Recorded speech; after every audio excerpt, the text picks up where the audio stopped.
दोस्तों आज की इस वीडियो के अंदर मैं आपको बताऊंगा कि फ्लिपकार्ट के सेलर पैनल पे जो स्टेटमेंट होता है, स्टेटमेंट से मतलब होता है कि आपका पेमेंट जो होता है, यानी फ्लिपकार्ट की ओर से कितना पेमेंट आपको बैंक अकाउंट के अंदर क्रेडिट कर दिया गया है और कितना पेमेंट अभी आपका होना है। तो यानी कि ये जो पेमेंट का स्टेटमेंट है, स्टेटमेंट आपका जितनी पेमेंट फ्लिपकार्ट की ओर से आपको रिसीव हो जाती है, अगर उसकी स्टेटमेंट आप अपने कस्टमाइज जो डेट होती है उसके अकॉर्डिंग अगर आप चेक करना चाहते हैं तो वो चीज़ आपको फ्लिपकार्ट के अंदर ये ऑप्शन देखने को मिलता है। तो ये अभी मैंने फ्लिपकार्ट का सेलर पैनल ओपन किया हुआ है और इसमें आपको पेमेंट स्टेटमेंट के लिए यहाँ पे पेमेंट्स में जाना है और इसी के अंदर होता है ये स्टेटमेंट। तो जैसे आप स्टेटमेंट पे क्लिक करते हैं तो आपके सामने जो है ये टोटल अभी डेट देखेंगे कि ये मेरे को जो स्टेटमेंट अभी दिखा रहा है यानी 25/9 से लेके 25/10, यानी कि जो करंट डेट होती है, यानी जिस डेट को आप ये स्टेटमेंट चेक करते हैं उसका एक महीने का ये स्टेटमेंट आपको यहाँ पे शो करता है। अब इसके अंदर क्या होता है कि प्रीपेड और पोस्ट पेड, यानी कि प्रीपेड ऑर्डर और सीओडी, तो दोनों ही मिला के दोनों की स्टेटमेंट आपको इसके अंदर देखने को मिलती है। तो ये तो हो गया कि कस्टमाइज, यानी एक महीने की पूरी डेट आती है। अब इसके अंदर आप देखेंगे कि 25 सितंबर से लेके 25 अक्टूबर तक का ये स्टेटमेंट आपको यहाँ पे देखने को मिल रहा है। अगर आप इस स्टेटमेंट को चेंज करना चाहते हैं, आप चाहते हैं कि अपने अकॉर्डिंग जैसे 1 तारीख से लेकर 30 तारीख तक का या जो भी स्टेटमेंट आप इसमें चेक करना चाहते हैं तो यहाँ से आप चेंज भी कर सकते हैं। जैसे कि सितंबर मंथ का अगर आप स्टेटमेंट चेक करना चाहते हैं तो सितंबर के अंदर आपने यहाँ पे सेलेक्ट किया और सेलेक्ट करने के साथ ही जो आपका स्टेटमेंट है 30 तारीख तक का जो भी होता है, यानी 1/9 से लेके 30/9 तक का आप स्टेटमेंट इसके अंदर चेक करना चाहते हैं तो आप यहाँ पे करेंगे जनरेट स्टेटमेंट।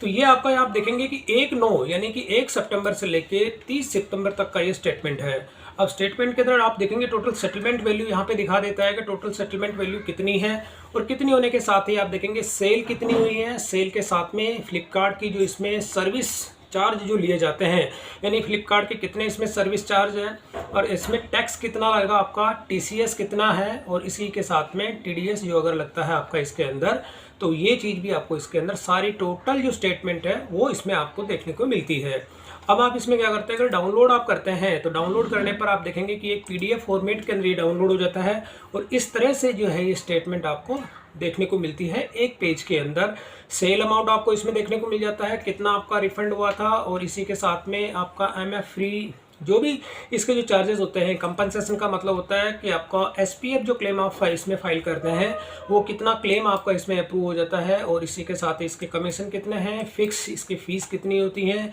शिपिंग चार्ज कितने हैं, कलेक्शन फ़ीस कितनी है। तो ये सारा एसपीएफ यहाँ पे दिखा रखा है, ये सेलर प्रोडक्शन फंड जो होता है, यानी आपको कितना इसके अंदर मिलता है टोटल स्टेटमेंट, यानी आपको इसके अंदर जितने भी आपके फ्लिपकार्ट आपसे चार्ज लेता है वो सारी की सारी स्टेटमेंट आप इसके अंदर आप चेक कर सकते हैं। तो यहाँ पर ये तो हो गया कस्टमाइज, जो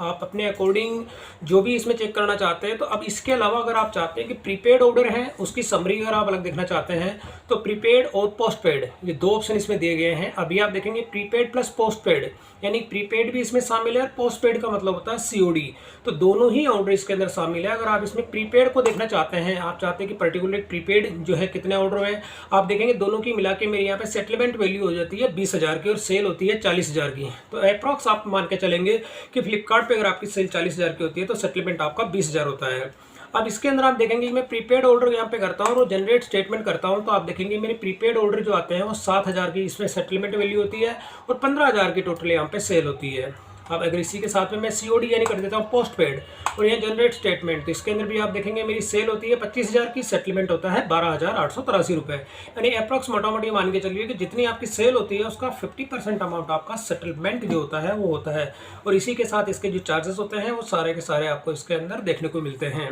अब इसी के अंदर एक होता है वीव इन पेमेंट्स। अगर आप पेमेंट्स इसमें देखना चाहते हैं तो आप पेमेंट के अकॉर्डिंग ये आपको यूटीआर नंबर भी देता है कि कौन से बैंक के अंदर जो आपका ट्रांसफ़र हुआ है, इसका जो आईडी होता है सारी की सारी आपको इसके अंदर देखने को मिल जाता है। तो ये फ्लिपकार्ट का जो है काफ़ी अच्छा, मतलब मैं इसको कहूँगा स्टेटमेंट जो होता है, अगर आप अपना प्रॉफिट एंड लॉस अगर कैलकुलेट करना चाहते हैं कस्टमाइज डेट के अकॉर्डिंग, अगर आप इसमें जैसे मंथ वाइज भी करना चाहते हैं या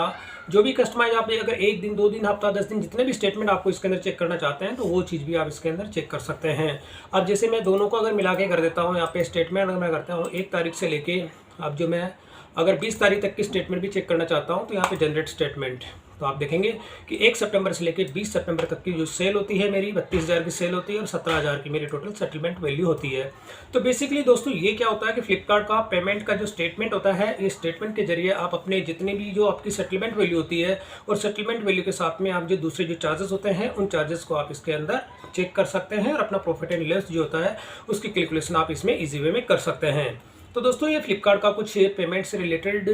इन्फॉर्मेशन थी। तो ये मैंने आप लोगों को गाइड किया कि फ्लिपकार्ट के अंदर जो पेमेंट स्टेटमेंट होता है उसको आप कैसे इसमें चेक करेंगे। तो दोस्तों वीडियो पसंद आए तो इस लाइक और शेयर जरूर करें और मेरे चैनल को सब्सक्राइब करना ना भूलें।